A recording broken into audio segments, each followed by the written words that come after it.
तर दुसरीकडे पिंपरी चिंचवड महानगरपालिका निवडणुकांच्या पार्श्वभूमीवर मुख्यमंत्री देवेंद्र फडणवीसांची पिंपरी चिंचवड शहरात सभा पार पडली।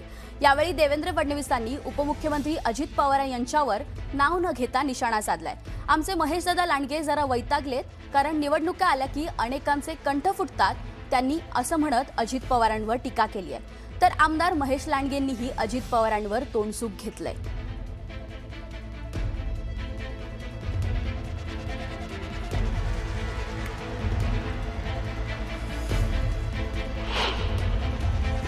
त्याला लय थोडस हे आहे की मी एसआरएचा बाप आहे, मी एसआरएचा बाप आहे, मी त्या एसआरए मध्ये जी घरं देईल तीच लोकांना भेटतील।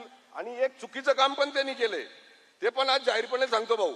प्राधिकरण सारखा एवढा सेक्टरचा एरिया आहे, त्याच्या बाजूला त्यांनी एसआरए स्कीम चालू केली, जिथं लोक इतक्या म्हणजे त्या लोकांचं पूर्ण जे पण काही सिक्युरिटी आहे ती न सांभाळता, तिथं न विश्वासात घेता साहेब त्यांनी तिथं चालू केलंय। साहेब हा एसआरएचा स्वतःला बाप समजतो ना, ह्याला एकदा आपल्याला जागे व्हावं लागेल भाऊ। आमचे महेश दादा जरा वैतागले होते, कारण निवडणुका आल्या की अनेकांना कंठ फुटतो, अनेक लोक काही काही बोलत असतात। पण दादा एक लक्षात ठेवा, परिंदे को मिलेगी मंजिल एक दिन, ये उनके फैरे हुए पंख बोलते हैं। परिंदे को मिलेगी मंजिल एक दिन, ये उनके फैले हुए पंख बोलते हैं, और वही लोग रहते हैं खामोश अक्सर जमाने में जिनके हुनर बोलते हैं। आपलं काम बोलतंय आणि त्या कामामुळेच हा वैताग आहे, त्या कामामुळेच या ठिकाणी हा त्रागा आहे, हा रागराग आहे।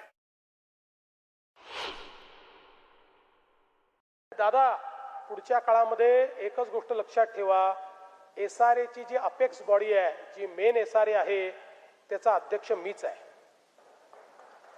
मुख्यमंत्री म्हणून मीच अध्यक्ष आहे। त्यामुळे कोणी जर अशा पद्धतीनं काम करत असेल तर मग जनतेच्या हिताकरता 16 तारखेनंतर काय कारवाई करायची ते आपण निश्चितपणे ठरवू। कुठल्याही पद्धतीनं जनतेला त्रास होऊ द्यायचा नाही।